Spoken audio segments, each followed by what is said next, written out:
Que a graça e a paz do nosso bondoso Deus, o amor do nosso Senhor e Salvador Jesus Cristo, esteja em cada um de nós nesta noite, nos fazendo prosperar no seu conhecimento e na sua graça maravilhosa. Amados, hoje nós vamos dar continuidade aos estudos que nós estamos apresentando aqui a cada domingo, atendendo o pedido dos irmãos espalhados aí por todo o Brasil. O irmão Valdeci, do Mato Grosso, nos pediu aí para que nós pudéssemos trazer um estudo sobre a apostasia. E é esse tema que nós estamos trazendo hoje, para que nós possamos entender o que é isso. Que perigo tem isso, que alerta o Senhor quer nos trazer através deste tema, para que a igreja esteja preparada diante deste cenário. O que é apostasia? Quem vai trazê-la? Quando? Como? Onde? Como isso acontece? Essas perguntas, muitos irmãos que gostam de estudar a questão da profecia, da palavra profética, querem ter esse conhecimento. E atendendo aí essa necessidade, nós trouxemos esse estudo para que nós possamos conhecer essa verdade. E sempre dentro de um tema profético como esse, um tema doutrinário, um tema até dogmático, né? Porque tem muitas questões doutrinárias envolvendo esse tema, é importante para que a gente cresça nesse conhecimento. Portanto, vamos para a nossa introdução aqui. A apostasia é um acontecimento profético que está previsto para o tempo do fim, antes que o Senhor Jesus retorne à terra, na companhia do Pai, para estabelecer o reino eterno. A professa Igreja de Deus abandonaria a verdade e a fé dos santos, escolhendo o mundo e todos os seus encantos, afundando gradativamente nas trevas. Isso teria início logo após a época dos apóstolos e se desenvolveria ao longo dos séculos até o fim, mas um remanescente se manteria firme na verdade. Porque a palavra bíblica nos garante que em todas as épocas Deus tem um povo, tem o seu povo. Em todas as épocas houve apostasia, houve pessoas que abandonaram a fé, mas também em todas as épocas Deus tem o seu povo fiel, que se permanece firme à palavra da verdade. Pois bem, amados, vamos então para o nosso texto base, o texto que nós trazemos aqui sobre a questão da apostasia. O texto está aqui em 2 Tessalonicenses, capítulo 2, versículo do 1 ao 3, que diz assim: Irmãos, quanto à vinda do Senhor Jesus Cristo, e ao nosso reencontro, nessa versão da Bíblia tem isso aí, né? Reencontro com Ele, rogamos a vocês que não se deixem abalar, nem alarmar tão facilmente, quer por profecia, quer seja por palavra, quer por carta, ou supostamente vinda de nós, carta supostamente vinda da nossa mão, como se o dia do Senhor já tivesse chegado. Não deixem que ninguém os engane de modo algum. Antes daquele dia do retorno do Senhor Jesus, virá a apostasia, e então será revelado o homem do pecado, o filho da perdição. Então Paulo, aqui na sua carta à igreja de Tessalônica, Paulo diz claramente, apontando para o retorno de Cristo. O retorno de Cristo à terra em glória. Ele diz assim, olha, antes da vinda do Senhor, acontecerá algo. Isso vai acontecer a apostasia. Antes que Cristo venha, haverá uma apostasia. E o que é apostasia? Essa palavra apostasia, o seu sentido etimológico, a sua etimologia, ela se parece com a palavra apocalipse, apóstolos, né? Apostasia, como apocalipse, quer dizer sair da sombra, né? Sair, calipto, sombra, sair da sombra, apocalipse. Apostasia significa sair da luz. Você abandonar a luz, abandonar o caminho de luz e aderir um caminho de trevas que anteriormente andava nele. Então, apostatar-se significa abandonar a verdade, abandonar a luz, abandonar o caminho da vida. E antes que Cristo voltasse, aconteceria essa apostasia. E Paulo tem uma preocupação para transmitir à igreja sobre essa questão da apostasia. E a preocupação dele é que vocês não fossem enganados. Por quê? A apostasia significa dizer que um povo que tem a luz abdicaria dessa luz. Voltaria a antigas crenças, antigos rudimentos, antigos costumes, fora, debaixo, saindo debaixo da verdade de Deus. Veja como isso é interessante. Paulo chega até a dizer assim, cuidado.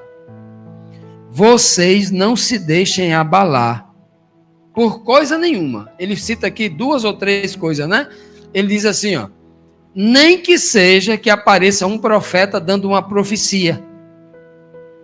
Nem por profecia vocês se abalem, porque dentro da igreja de Deus acontecerá a pergunta é muito clara.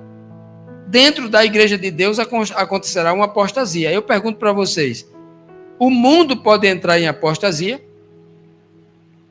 Eu tenho visto uma série de teólogos, uma série de pregadores, na maioria das igrejas evangélicas que nós conhecemos hoje, pregando que o mundo está em apostasia, que a apostasia é o mundo. Mentira. Só quem pode entrar em apostasia é alguém que um dia teve a verdade. Não é o mundo que entra em apostasia. A apostasia é o mundo.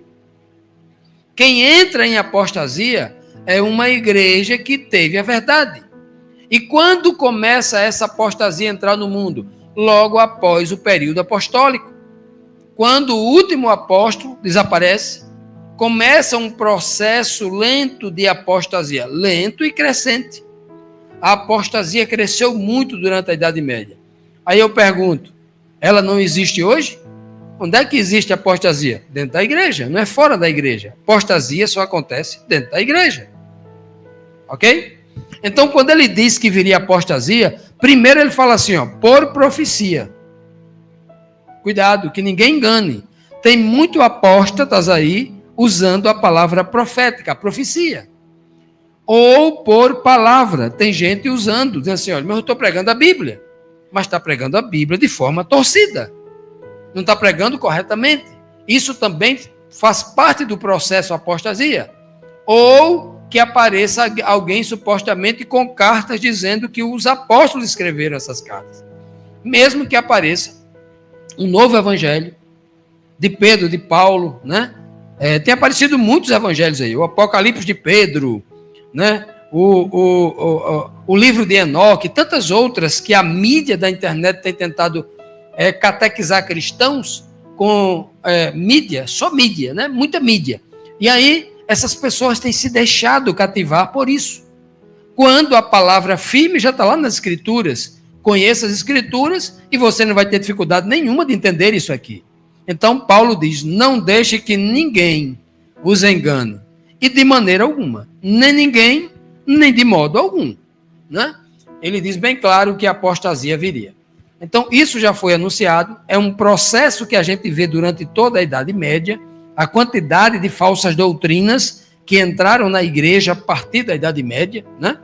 Inclusive no livro Antigas Veredas, o primeiro livro que a gente escreveu, que a gente editou, está lá. Tem uma página lá que eu cito uma série de datas lá, Século II, século III, século IV, V, VI, e um monte de falsa doutrina que começou a entrar na igreja, mostrando o processo acelerado de apostasia. Ao longo dos anos entraram muitas falsas doutrinas na igreja. O processo de apostasia é justamente, primeiramente, a questão da palavra. Pois bem, vamos aqui para o primeiro capítulo. Como a apostasia acontecerá? Como é o desenvolvimento da apostasia? Como é que os apóstolos descreveram esse processo? E é importante eu conhecer esse processo, porque isso pode acontecer da mesma forma na minha vida, pode acontecer na minha igreja, aonde eu frequento, aonde eu contribuo, Como a apostasia se desenvolve? No livro de 1 Timóteo, capítulo 4, versículo 1, Paulo diz assim, ó, o Espírito diz claramente, ou seja, o Espírito de Cristo fala claramente à minha mente, não, que nos últimos dias alguns abandonarão a fé e seguirão espíritos enganadores e doutrinas de demônio. Então veja que o que é apostasia? O abandono da fé. Então alguns abandonariam a fé por darem ouvido a espíritos enganadores. Aí você diz assim, você pode pensar desta forma, mas aquele irmão, aquela pessoa foi enganado porque estava assistindo um vídeo no YouTube, um pregador assim, né? Midiático pregou e ele escutou. Não, é espírito. Porque o engano vem através de um espírito. Aquela pessoa ou aquela doutrina está sendo usada por um espírito. É espíritos enganadores e doutrinas de demônios. Nunca houve uma época onde houve tantas doutrinas de demônios contra a nossa. Essa época que a gente vive.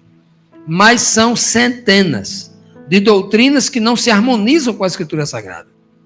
E quanto mais se passa o tempo, mas a modernidade traz novas doutrinas de demônios. Então, esse é um alerta que Paulo faz. Muitos abandonarão a verdadeira fé, a fé de Cristo, a fé dos apóstolos, para enveredar pelas doutrinas de demônios. Ele diz assim ainda em 1 Timóteo 4, 2 e 3. Tais ensinamentos vêm de homens hipócritas. Se ele está dizendo que homens hipócritas e mentirosos, que têm a consciência cauterizada e proíbem o casamento e o consumo de alimentos que Deus criou para serem recebidos com ação de graças pelos que creem e conhecem a verdade. Veja que de onde vêm esses ensinamentos? De dentro da igreja. Por que de dentro da igreja? Porque ele está dizendo que são homens hipócritas. A hipocrisia ela não existe no mundo. A hipocrisia existe dentro da igreja. O que é o hipócrita? É alguém que diz, eu sou crente, diz que tem Cristo na vida, mas o seu testemunho não se harmoniza com Cristo. O que vive no mundo não é hipócrita, porque ele já vive a própria hipocrisia. Quando ele diz hipócritas e mentirosos, ele está falando de pessoas que dizem que é crente, mas não são. Hipócrita só cabe ao falso crente. Você não pode chamar alguém que vive do pecado, que ama o pecado, de hipócrita. Não tem como. A hipocrisia é o falso. É aquele que diz que é crente e não é. Hipocrisia é falsidade, ok? Então, e diz mais, ele tem a consciência cauterizada. Ele foi convencido por outro homem. Ele foi convencido pela religiosidade e não pela fé. Não pelo discernimento espiritual. E aqui ele cita 2 exemplos, que é o exemplo da época dele. Paulo não está dizendo que esses ensinamentos seriam os mesmos no tempo do fim. Paulo está apresentando 2 exemplos do que acontecia no tempo dele, mas que no tempo de fim seriam outros. E hoje são muitos outros, né? Ele diz claramente aqui que no tempo dele tinha gente querendo proibir o casamento, né? E tinha gente querendo proibir o consumo de alimentos que Deus criou, como que Deus autorizou. Deus não autorizou lá comer carnes limpas? Autorizou. Inclusive, Paulo fala lá em Coríntios, capítulo 14 de Romanos, nós vamos estudar aqui. Paulo está dizendo que tem uma briga entre 2 alas de cristãos lá em Roma, que um dizia que não podia comer carne, e Paulo está dizendo, não coma carne para não escandalizar o fraco, que só come legumes. Havia uma briga naquela época, que um grupo estava dizendo que era proibido comer carne, e o outro grupo, que estava escandalizando quem comia carne, e um grupo comia só legumes. Paulo entra nessa questão no capítulo 14 de Romanos. É uma questão hoje, em algumas alas, né? Algumas alas de algumas religiões trazem esse tema. O mesmo erro de antigamente, né? Pois bem, continuando, Paulo, agora é Pedro que diz, em 2 Pedro 2,1, Pedro diz assim, e também houve entre o povo falsos profetas. Perceba que a apostasia, ela sempre começa com doutrinas erradas, falso ensinamento. Quer levar uma igreja à apostasia? Comece a ensinar um errinho só.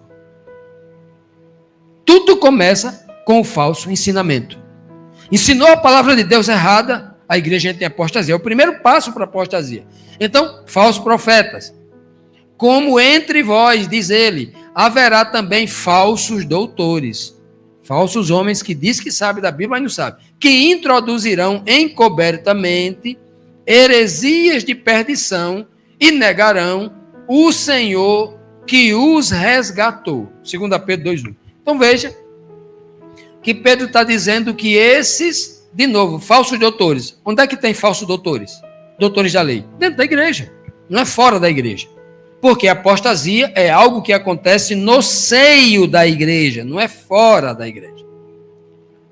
Então, inclusive, muitas dessas pessoas que estão em apostasia continuam dentro da igreja.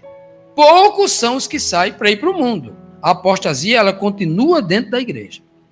Ok? E aí ele diz aqui que esses ensinos seriam introduzidos encobertamente. Como é que é o ensino que se traz acobertado, escondido, camuflado ou dissimulado? Como é que se faz isso? Por exemplo, é um que eu combato sempre, falo muito sobre isso, um ensinamento que entrou nas igrejas evangélicas a partir do ano 2000, que é o ensinamento, aquela influência asiática da autoajuda, né? Os pastores foram substituídos pelos coaches, os técnicos, os treinadores, os motivadores. Tudo pode, você é bonito, você é rico. E aí anularam tudo na Bíblia que se falava de juízo, tudo na Bíblia que se falava do juízo de Deus e dos castigos de Deus, né? Que tem na Escritura, isso com abundância, para falar só coisas boas.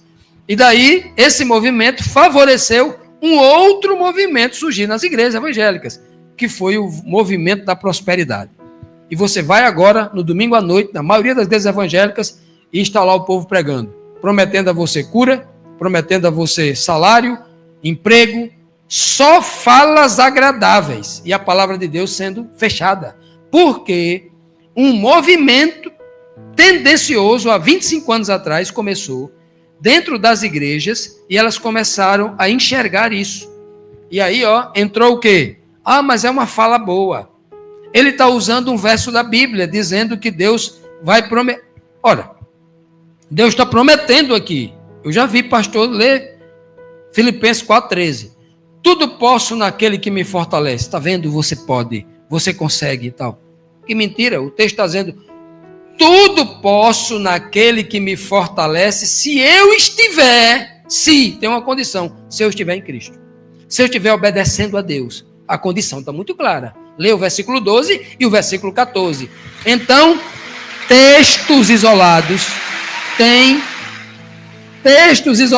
têm mudado a compreensão da Bíblia na mente de muita pessoa, e é assim que ela entra, a falsa doutrina, ela entra encobertamente, né? 2 Pedro 3,3 diz assim: sabendo primeiro isto, que nos últimos dias virão também o quê? Escarnecedores, andando segundo suas próprias concupiscências. Como assim escarnecedores? Há dois tipos de escarnecedores. O contexto de Pedro aqui está falando da religião. Pedro está escrevendo para a igreja. Existe escarnecedor dentro da igreja? O que Pedro está querendo dizer com isso? Mas escarnecedor é aquele que está no mundo. É verdade. Aquele que brinca com a santidade, que brinca com o nome de Deus, que brinca com a coisa santa, que brinca com a coisa... Esse é o escarnecedor. Mas Pedro está trazendo o escarnecedor para dentro da igreja. Nunca houve uma época como essa que nós vivemos hoje, aonde há tantos escarnecedores nos púlpitos das igrejas, fazendo dela um verdadeiro palco de show. Homens perversos, mudando a doutrina, usando a igreja como palco, para se exibir para extorquir, para enganar pessoas, para trazer costumes espíritas, pagãos, asiáticos, da matriz africana, o candomblé e tanto mais dentro da igreja, como se fosse um palco, numa exibição terrível. É o que tem acontecido. E aí eles estão escarnecendo de Deus, da sua doutrina e da verdade bíblica. Paulo, voltando a Timóteo, ele diz em 2 Timóteo 3,13: mas os homens maus e enganadores irão como? De mal a pior. Mal a pior como? A cada vez mais ele será mais perverso no coração e cada vez mais ele tem desejo de enganar mais, né? Enganando e sendo enganado. Ou seja, vive no seio do engano. Esse é o processo terrível da apostasia. No livro de Judas, que só tem um capítulo, o versículo 4 diz assim: porque se introduziram alguns. Introduzir quer dizer entrar. Entrar onde? Dentro da igreja. Se introduziram alguns que desde antigamente, tradição religiosa, desde antigamente, estavam destinados para o juízo. Homens ímpios, que converte em dissolução a graça de Deus, a graça do nosso Deus. Já imaginou você pegar a graça de Deus e, pelos seus atos, pela sua pregação, transformar a graça de Deus em algo dissoluto, algo passageiro, algo sem valor, algo que não merece todo o nosso prestígio, nossa atenção, o nosso valor? Realmente são homens ímpios que se introduziriam dentro da igreja. Isso é o que tem. Muito poucas pessoas carentes de discernimento espiritual não conseguem enxergar esses homens, e são muitos homens famosos por aí, muitos famosos, que estão incluídos nessas profecias aqui, mas a igreja é carente de discernimento. A igreja, muita gente não consegue perceber. Quando eu falo igreja, eu falo os cristãos de uma forma geral, né? Começando por nós aqui, os cristãos de uma forma geral, somos carentes de discernimento. Tem muita gente aí enganando e sendo enganada, a gente precisa identificar isso. 1 Coríntios 11, versículo 18 e 19, o apóstolo Paulo fala a igreja problemática de Coríntios. Ou igreja problemática era aquela de Coríntios. Paulo faz elenca uma lista gigantesca de pecados daquela igreja. Ele diz assim: em primeiro lugar, ouço que... Paulo, na primeira carta, ele diz: eu estou escutando sobre vocês. Eu tive informações da igreja aí de vocês. Quando vocês se reúnem como igreja, há divisões entre vocês. Vocês estão divididos. E até certo ponto eu creio no que eu escutei. Até certo ponto eu creio que há divisão, sim. Pois é necessário que haja divergências entre vocês, para que sejam conhecidos quais dentre vocês estão aprovados por Cristo. Olha o que Paulo está dizendo. Deus permite que venha a divergência, que haja os grupos divergentes na igreja. Para quê? Porque desde sempre Deus opera constantemente a sacudidura. O Senhor vai selecionando. Aqueles que não querem nada, o vento vai levando. O vento vai levando. O Senhor sempre opera. Sempre houve. E nós temos que estar vigilantes com esse espírito. O espírito da divisão. O espírito da divergência. Né? E Deus permite que ele venha justamente para sacudir quem não está aprovado. Nós vimos aqui como acontece, agora vamos para o quê? O que é a apostasia? Os ensinamentos da apostasia. A apostasia traz como doutrina robusta, as principais doutrinas robustas que levam o povo à apostasia. Quais são elas, esses ensinamentos? Vamos perguntar aqui a Paulo, lá em 2 Tessalonicenses 2, 1 a 3, vamos repetir o texto que diz assim, ó. Paulo está dizendo assim, ó, por onde vem a apostasia? Antes da vinda do Senhor virá a apostasia, ele vai dizer aqui, não é? Ele diz assim, ó, o que nós já lemos aqui, quer, no meio do texto, ele vai dizer, quer por profecia, quer por palavra de Deus, por Bíblia, quer por carta vinda dos apóstolos, né? Então ele vai dizer que como é que entra a apostasia? Pela própria palavra de Deus, quando ela está o quê? Torcida. Alguns falam distorcida, né? É o termo torcida. A palavra de Deus é reta, é perfeita. Quando eu mudo o sentido dela, eu torço ela. Quando eu distorço, ela volta a ser reta. Então, a palavra não é distorcida, a palavra é torcida. Estão torcendo a palavra de Deus. O sentido correto da palavra tem sido torcido por muitas pessoas. O que é que eu digo sempre aqui? Eu cito sempre esse exemplo porque é um básico. É o básico quem lê a Escritura Sagrada. Básico. Lembra lá o texto de João 10:30? O que é que diz lá? Eu e o Pai somos um. O que é que 99% dos teólogos do mundo, até os famosos, os gigantes do Brasil e do mundo, dizem? Jesus está dizendo, eu e o Pai somos a mesma pessoa. Eu e o Pai somos iguais. Não está dizendo isso não, meu irmão. Jesus não está dizendo isso não. Leia o contexto, para você não ser enganado.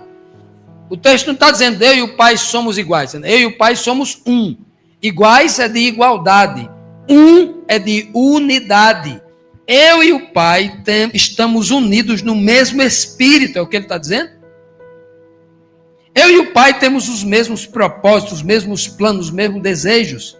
Isso é tão claro que lá em João 17, do versículo 21 ao 3, ele repete o mesmo texto. Ele diz assim, ó, meu Pai, assim como eu sou um contigo, que eles, os seres humanos, sejam um contigo e um comigo. Se Cristo está dizendo, em João 10:30, que ele e o Pai é igual, porque ele disse, eu somos um, então ele está dizendo que nós também somos deuses, porque nós somos um com Deus e um com ele. Um de unidade, o verso 23, ele diz, para que eles sejam perfeitos em unidade espiritual. É isso que ele está dizendo. Aí eu pergunto, esses doutores da lei que estão aí pregando essa mentira, o povo não percebeu? Não percebe? Por que não percebe? Porque não está examinando as escrituras. 99% dos crentes que vão nas igrejas vão lá para papar sermão. Não examinam as escrituras em casa, que é o dever de cada um. Estão cometendo o pecado da negligência e serão julgados por isso. Não examinam as escrituras em casa para saber como é. Estão aceitando tudo que a Bíblia alerta. A apostasia acontece dentro da igreja. Então você tem a responsabilidade de examinar, porque a apostasia começa com ensinos errados. Procure conhecer a verdade, né, para que não caia nesse erro. Olha, uma outra doutrina, um outro erro, Pedro diz assim em 1 Pedro 1,16. De fato, disse Pedro, não seguimos fábulas engenhosamente inventadas. Quando lhes falamos a respeito do poder e da vinda do nosso Senhor Jesus Cristo, pelo contrário, nós fomos testemunhas oculares da majestade, do caráter majestoso de Cristo. Olha o que ele está dizendo aqui, ó. Eu, Pedro, nós, os apóstolos, não seguimos fábulas engenhosamente inventadas, só o que tem na igreja hoje. Sabe quantos milhões de livros são editados por teólogos e pastores por ano, que são vendidos? Né? Eu acabei de fazer um comentário sobre um livro no grupo do WhatsApp, né? A igreja chamada Tov, de um pastor americano que é best-seller. Está vendendo assim de livro aqui no Brasil, já em português. Assim, estão dizendo até que o motivo da saída daquele pastor Paulo Júnior está envolvido esse livro. Os comentários na internet está envolvendo as questões desse livro. Um autor que está pregando por aí ideologias, ele é feminista, ideologias de gênero e outras coisas mais. Completamente liberal, então uma série de ideologias que ele está trazendo dentro do livro. A igreja que é boa, a igreja que é inclusiva, a igreja fábula engenhosamente inventada, tentando colocar na sua cabeça que toda forma de amor Deus aceita, que o que vale é o amor, e agora eu vou transgredir o mandamento de Deus, porque agora eu tenho que amar somente. Pelo amor de Deus. Amar a verdade por completo. Não é amar como o mundo ensina o que é o amor, não, é diferente. Okay? Então, muito cuidado, porque muitas fábulas engenhosamente inventadas tem acontecido nos púlpitos das maiores igrejas do Brasil. Quando as doutrinas do tempo do fim, quais serão elas? Olha o que diz Paulo em 2 Tessalonicenses, capítulo 2, ele diz assim, não deixe que ninguém os engane de modo algum, antes daquele dia virá a apostasia, e então será revelado o homem do pecado, o filho da perdição. Então Paulo está dizendo que no tempo do fim, a apostasia aconteceria no seu estado maior, no seu estado conclusivo para a vinda de Cristo, e é nesse momento, no estado final da apostasia, é quando Satanás tem preparado o mundo inteiro, já alicerçado nesse engano, é quando ele aparece para, na figura do homem do pecado, na figura do filho da perdição, para aplicar o último golpe, para aplicar ali o mata-leão, como diz aí na gíria, para definitivamente matar o homem. E o que é que a Bíblia diz do aparecimento deste que é o anticristo? O homem do pecado, o filho da perdição que é o anticristo. Qual é o ensinamento dele? Se é pelo ensino que vem a apostasia. O que é que ele vem ensinar? Olha o que João diz. Segundo João 1,7, ele diz assim, porque muitos enganadores têm saído pelo mundo, os quais não confessam que Jesus Cristo veio em carne. Este é o enganador e o anticristo. Confessam, pregam. Qual é a maior pregação da apostasia no mundo? É dizer que Jesus Cristo não veio em carne. Vir em carne quer dizer vir como um ser humano, igual a nós. 99% das igrejas do mundo prega que Jesus Cristo era um Deus aqui na terra. 99% negam que Jesus Cristo veio plenamente em carne, que ele se esvaziou, como diz o texto de Filipenses, ele se esvaziou fazendo-se igual a nós, semelhante a nós, diz lá o texto. Eles negam que Cristo veio em carne. Eles negam o sacrifício de Cristo, diminui a obra de Cristo, porque não conseguem enxergar que Jesus Cristo se esvaziou da sua divindade para vir como ser humano, como diz a Bíblia. Paulo vai dizer em Romanos 8,3, ele veio em semelhança de carne pecaminosa. Não foi nem carne, era carne pecaminosa. Não que ele tenha pecado, mas a carne igual a minha, porque a minha carne é pecaminosa e a sua é pecaminosa. Todos nós vamos para a sepultura e essa carne se decompõe. Carne pecaminosa. Se não fosse, Cristo não tinha morrido. Cristo não tinha carne divina não morre. Carne divina não é tentado. E Cristo foi tentado em tudo, como diz a Escritura Sagrada. Eles negam que Jesus Cristo veio em carne. Por que Satanás nega que Jesus Cristo veio em carne? Por que será que ele nega isso? Por que ele tem vergonha de dizer que foi derrotado por um ser humano? Humilhou ele lá no deserto?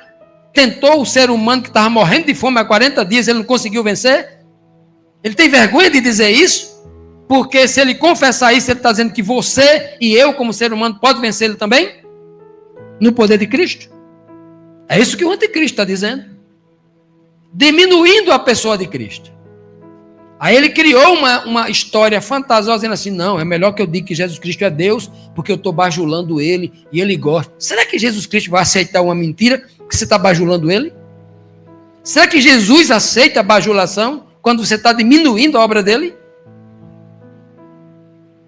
Infelizmente, esta é um terrível ensinamento que tem se espalhado pelo mundo.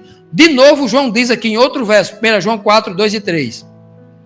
Nisto vocês conhecereis o Espírito de Deus. Você vai conhecer o Espírito de Deus quando? Todo espírito que confessa que Jesus veio em carne é de quem? É de Deus. E todo espírito que não confessa que Jesus veio em carne não é de Deus. É o espírito de quem? Veja que as igrejas que estão ensinando que Jesus Cristo é um Deus igual ao Pai, Jesus Cristo que esteve aqui 3 anos e meio aqui na terra ungido, eles estão na segunda opção. Estão negando que Jesus Cristo veio em carne.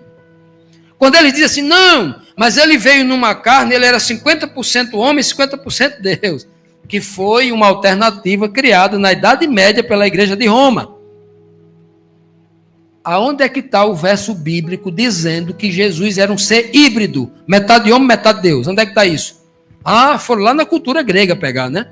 Lá onde diz que Zeus, Hércules, Thor, é meio homem, meio Deus. Foram buscar lá, não foi? Na cultura grega? Foram lá. Infelizmente. Trouxeram esse paganismo, a apostasia para dentro da igreja. Falsos ensinamentos. Não há um verso sequer na Bíblia toda que apresente um único ser híbrido. Ou é uma coisa, ou é outra. Deus é um Deus que deixou bem claro sobre o seu caráter. Comigo é sim ou não. Meio termo é do maligno. É do anticristo. Meio termo é do anticristo. Para mim é sim ou não, não existe talvez. Para mim, ou é trevas ou é luz. Ou é vida ou é morte. Não tem meia vida, meia morte. Deus é absoluto nas suas escrituras sagradas. Não existe meio termo. Ok? Muito claro isso. E fazendo isso, o anticristo quer chegar aonde? Ele quer chegar justamente aqui, em 1 João 2,2. Quem é mentiroso, senão aquele que nega, né, que Jesus é o Cristo? Olha o texto. Aí você diz, mas o cristianismo não nega que Jesus é o Cristo. Só quem nega que Jesus é o Cristo é os judeus ortodoxos. Que o Cristo para eles não veio ainda. Então é o judaísmo? Não, o texto está dizendo isso não. O que significa dizer que negar que Jesus é o Cristo? Só no sentido absoluto, como os judeus dizem? Não. Quando eu digo que Jesus, o filho de Maria, o ser humano, Cristo quer dizer, é a palavra Christos no grego, é uma palavra que foi traduzida do hebraico, e quer dizer Messias, ou que vem do termo Meshishá. Meshishá quer dizer ungido. A palavra Cristo quer dizer ungido. O ser humano que foi ungido. Ungido quer dizer colocar o Espírito dentro dele, na cabeça dele. Isso é ser ungido. E se Jesus era um Deus, ele precisava ser ungido? Só se unge seres humanos. Quem carece do Espírito. Um Deus divino não precisa disso. Ele já tem o Espírito dele. Então, você negar que Jesus Cristo não veio em carne porque era Deus, é negar que ele também é o Cristo. Porque não pode um Deus ser Cristo, ser ungido. Ungido com quê? Você vai pegar um copo desse aqui que está cheio de água, cheio do Espírito, e botar mais água onde? Você está já transbordando. Vai colocar onde? Por isso que Cristo tem que se esvaziar, para que Deus coloque nele o Espírito. Ok? Esse é um texto muito claro e é o principal motivo de apostasia no planeta. Essa doutrina começou lá nos primórdios, século 3, século 4 da história cristã, lá há 1.700 anos atrás, começou a entrar isso na igreja. E hoje, 99% das igrejas pregam isso aí. Onde, né? O lugar da manifestação do anticristo, da manifestação da apostasia. O próprio Cristo vai dar a maior profecia. Cristo fez poucas profecias, mas essa profecia que Cristo deu é fantástica. Ele diz assim, ó, tendo-lhes dito tudo isso, eu tenho-lhes dito tudo isso, para que vocês não venham a tropeçar. Vocês serão expulsos das sinagogas. De fato, virá o tempo quando quem os matar, por causa da perseguição, pensará estar prestando um culto a Deus. Farão essas coisas porque não conhecem quem? Nem o Pai, nem a mim. Duas pessoas, pai e filho. O anticristo nega quem? Duas pessoas, pai e filho. Presta atenção como é interessante. E aqui, ó, a religião de hoje tem outras crenças. Eles parece que não enxergam o que está escrito aqui. O texto é muito claro. O que significa ser expulso das sinagogas? Significa aqui uma perseguição religiosa. Irmãos sendo perseguidos pelos donos da religião. Como aconteceu com Jesus Cristo? O sumo sacerdote, os principais sacerdotes, os pastores daquela época, perseguiram os discípulos de Cristo e Cristo que não tinham nenhum cargo na igreja. Os membros da igreja, os membros da sinagoga, foram perseguidos pelos líderes. E a Bíblia diz que essa história se repetirá. Porque não há nada de novo debaixo, é um princípio escatológico. É um princípio da profecia. Muita gente me ensinou aqui no passado, quando eu estava estudando a Bíblia, há quase 40 anos atrás, diziam que como é que isso ia acontecer? O exército vinha com a polícia, entrava dentro da igreja, pegava pelos cabelos e arrastava lá para fora. Isso não é ser expulso. Isso é ser arrastado para fora. Expulso é alguém que está dentro com você e empurra você para fora. Isso é expulsar. Quem está lá fora e vai pegar alguém que está dentro, isso é arrastar para fora. Está mostrando aqui. E ele disse bem claro, olha qual é a prova aqui, ó. Que são religiosos, os próprios pastores, muitos líderes que vão perseguir os membros. Como sempre aconteceu no passado. Porque eles vão pensar que estão prestando um culto a Deus. São pessoas que servem a Deus. São pessoas que estão dentro da igreja, fazendo culto. E fazendo essa perseguição aos santos, eles vão achar que está agradando a Deus, como Paulo fazia. Paulo perseguia e maltratava os cristãos, pensando que estava fazendo um serviço a Deus.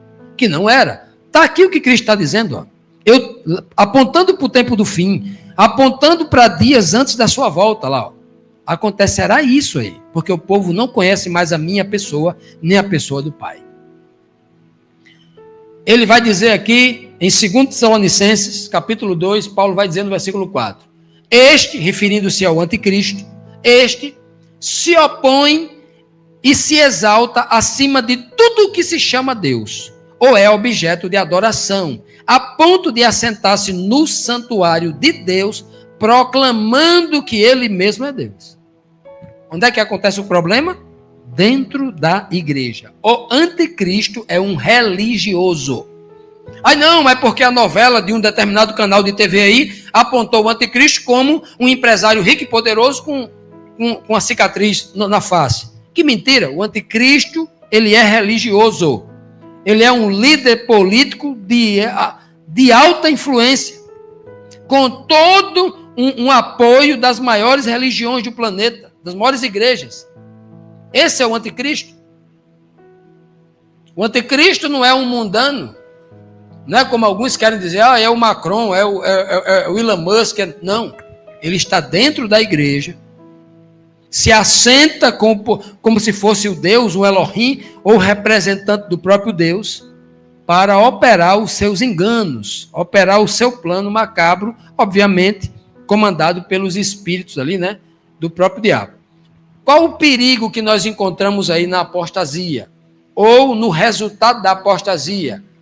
A máscara da apostasia. Onde é que está isso aí? Vamos tentar entender essa máscara aí.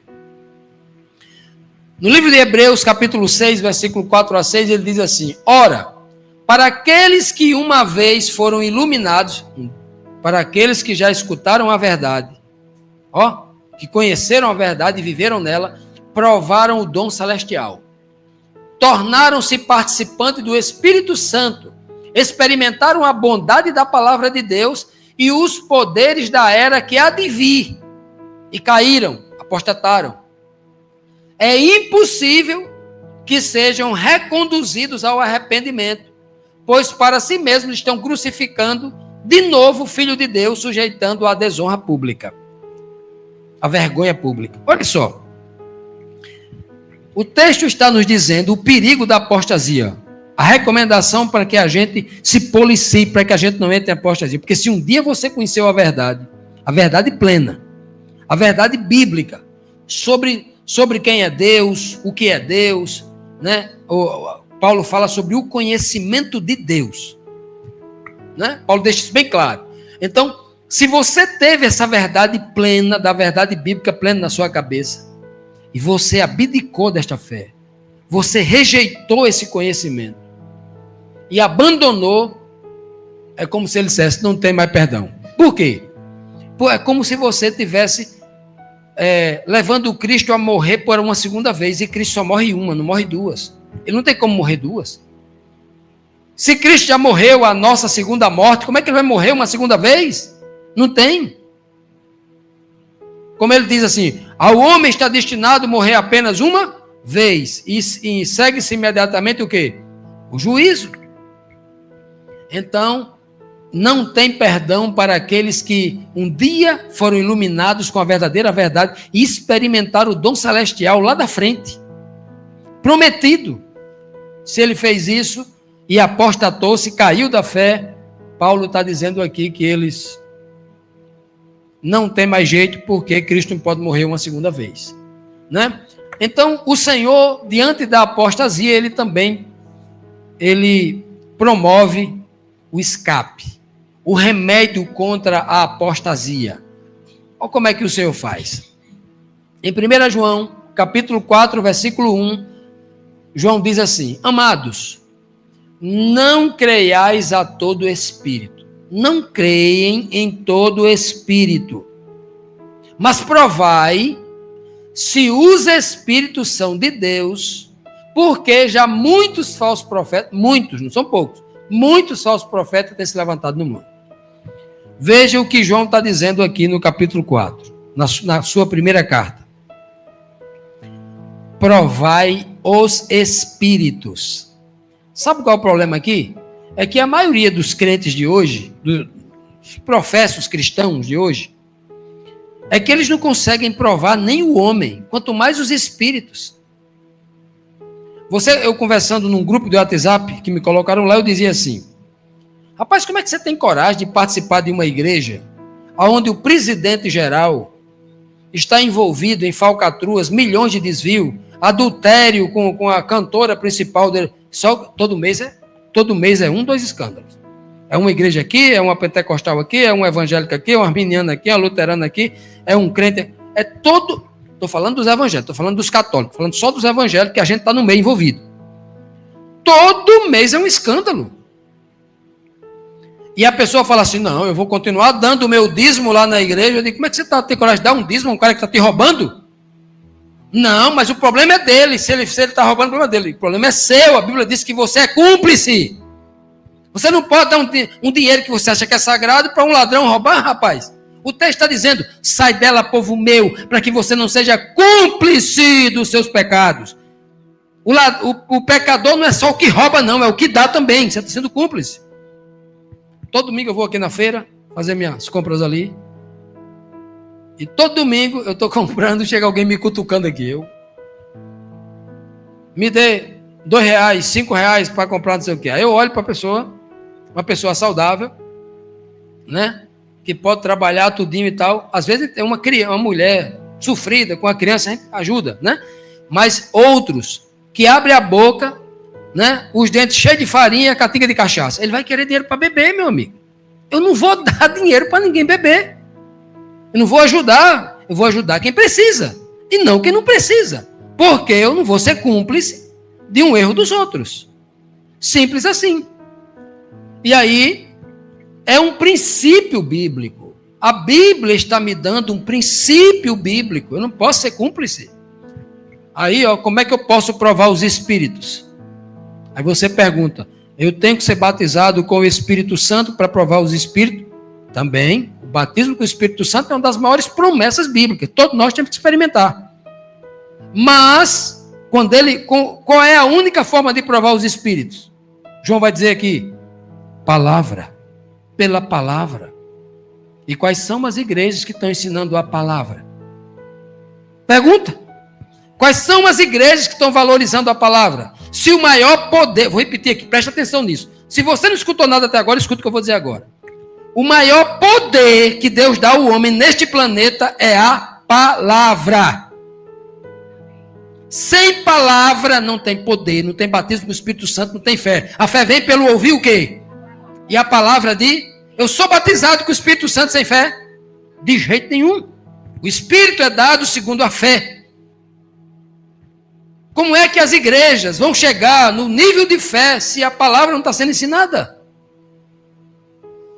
Amanhã eu vou ser criticado por um monte de gente aí, um monte de pastores, amigos. Vamos criticar amanhã.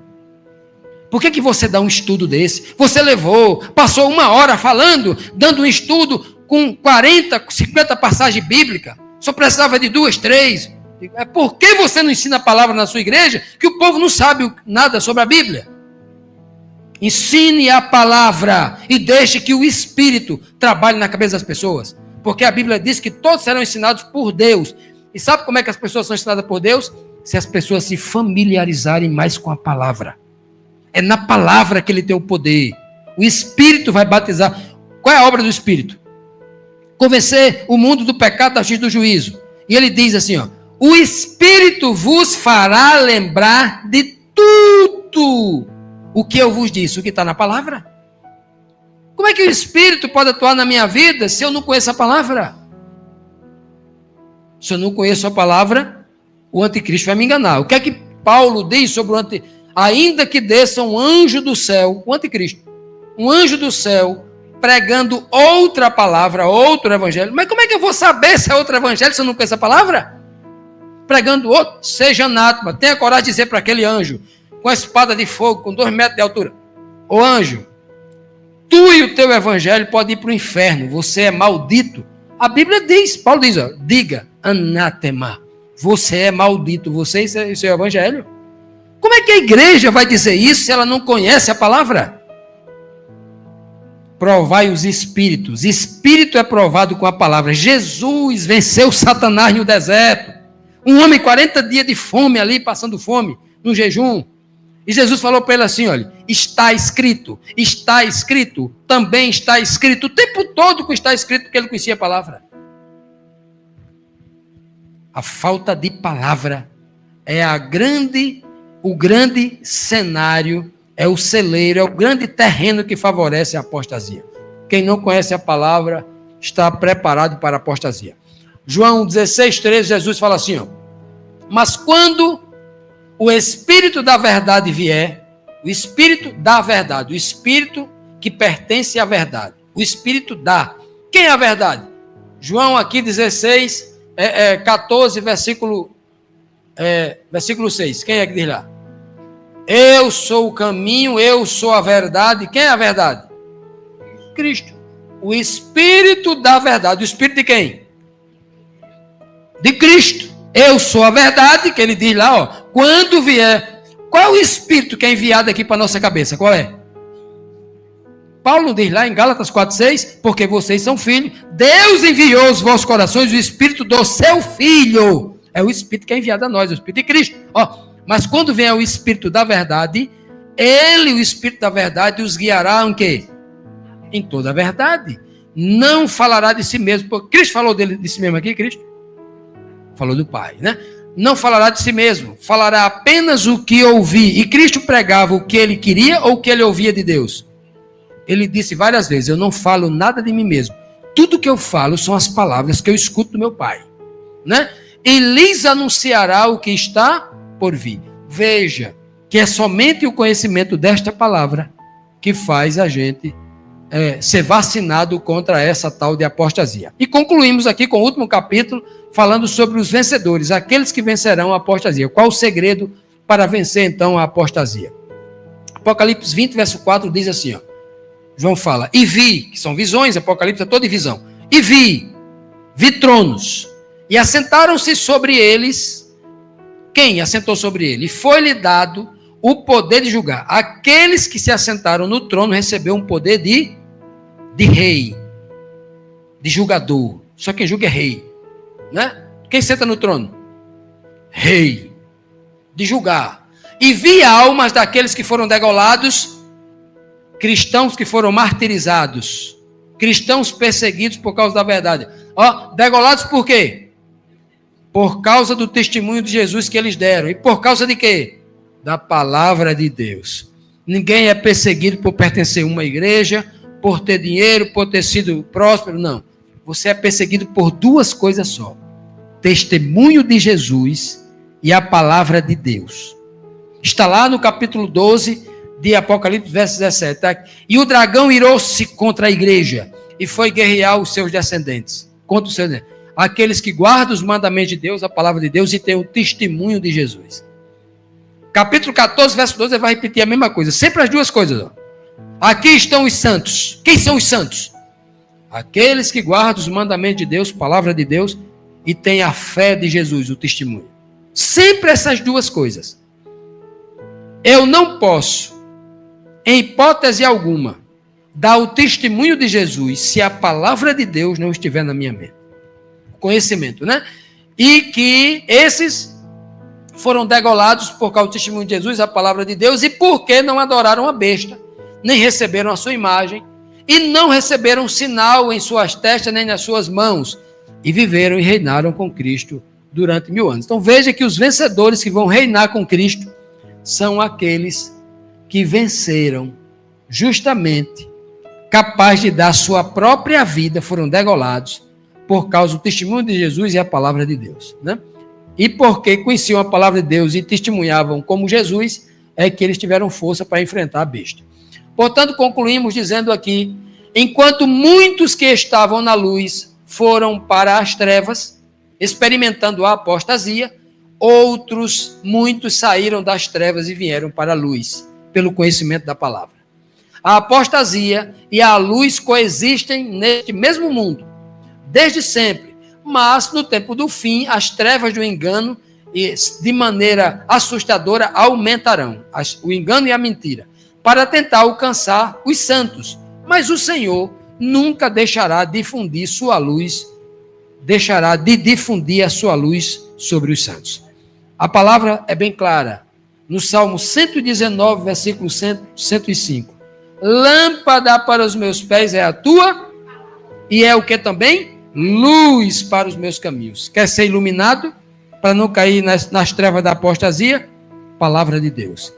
Que o Senhor nos abençoe, que o Senhor nos tome em suas mãos maravilhosas, que a sua palavra, através do Espírito de Cristo que habita em nós, seja interpretada e entendida e nos dê força para praticar essa verdade tão precisa nesses últimos dias. Em nome de Jesus, amém.